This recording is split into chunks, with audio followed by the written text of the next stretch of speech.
record natin para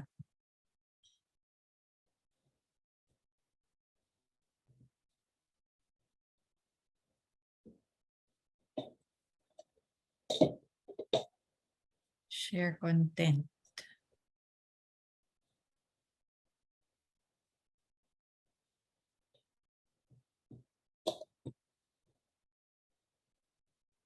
So, gawa lang tayo. Nakikita nyo na yung screen ko, no? Yan. Gawa lang tayo. Ito, sinample ko lang ako. Tapos, ang anak ko is 1 year old. 0-year-old pala.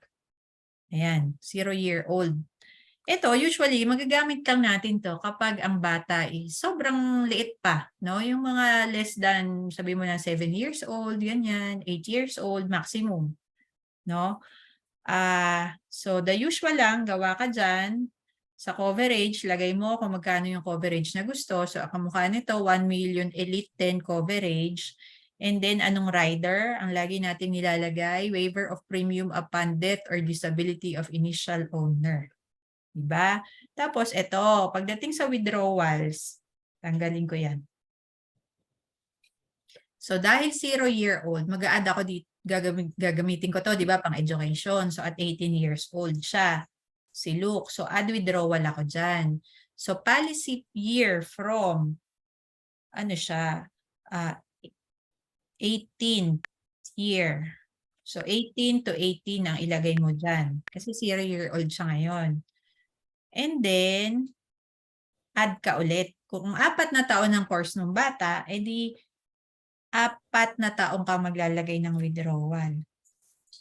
19, tapos 19.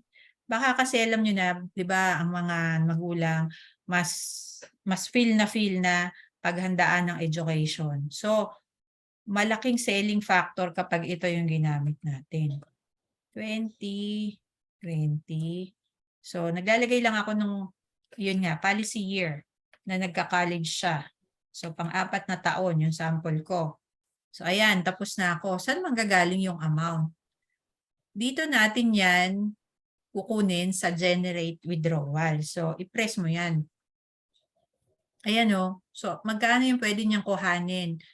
18 years old siya, 19, 20, and 21 siya. Diba? 321,000 each. So, di mo yan papakita. Pakita mo lang yan sa proposal.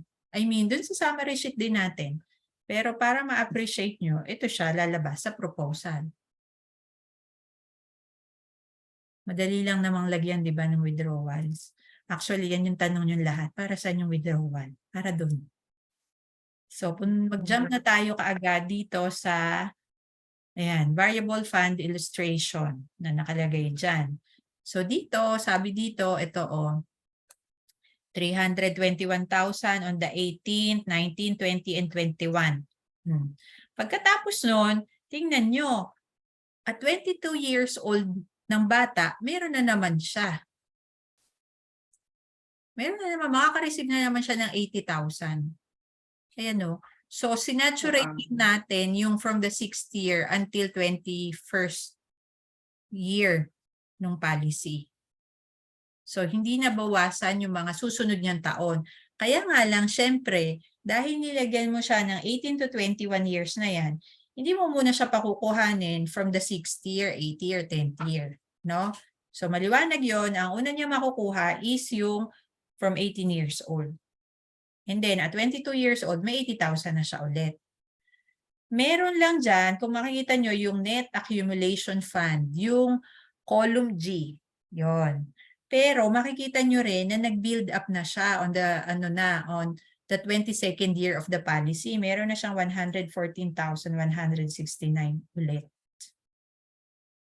And mind you, yung letter H na column, nasa iPad kasi ako, so hindi ako maka-pointer. Sa letter H na yan, makikita nyo, yung guaranteed cash value is ang laki pa din. So, on the 22nd year, 1,115,000. Diba? So, parang walang nangyari. Kinuha lang niya talaga, hindi lang niya kinuha ng Sorry naman, ang gulo. Hindi niya kinuha every other year. Kinuha lang niya from the start of the 18th year. Diba? And pwede mo pang i-position yan. Sabihin mo, kung gusto mo, gawin niya ng regalo yan. Sabihin mo ng, pag 50 years old na ng bata, gawin niyang regalo. Punta kayo sa total living benefit. At 50 years old, gusto niyang pamana na ibigay niya ng buo, malaking amount. So magkano yung at 50 years old, total living benefit? Column I. Ayun no, 5,090,000. Ibig sabihin, susurrender niyo na yung policy. Ang laki pa rin, di ba? Kasi yung iba, parang, di ba, pag sinabi mo, until 100 years old, meron kang makukuhang ganito. Parang, oo, totoo, pero hindi ganung hindi sila hindi ganun yung buy-in nila. Kasi baka iniisip nila, anong ko, bakit hanggang 100? O, edi sige, kung gusto mo, gawin din nating sample. O, ayan, ang anak mo may 80,000 hanggang 100 years old. Or would you prefer na at 50 years old, ibigay mo na lang sa kanya yung lump sum na 5 million. Ang puhunan mo lang naman, 180,000 times 10. So, 1,800,000.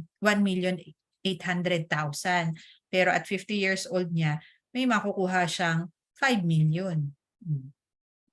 Or at 40 years old, magkano makukuha niya? Kung gusto nilang isurrender na lang yan, 3,184,000. Kasi kung kailangan niya ng malakihang halaga, di ba? Kaysa kung 80,000 every other year. So, option pa rin nila. Kaya lang, yun na nga, pwede rin nating sabihin that way. Instead na sinasabi lang natin na, yun nga, for life, meron kang 80,000 every other year.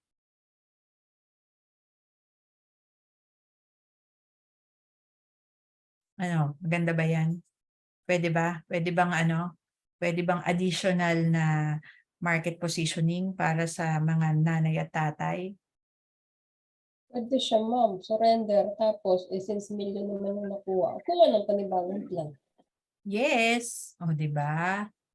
Kung baka by that time, ang gusto na ni client, kung isurrender niya yan at 40 years old, gusto niya ng 10 million na life insurance coverage kasi iba na yung goal niya.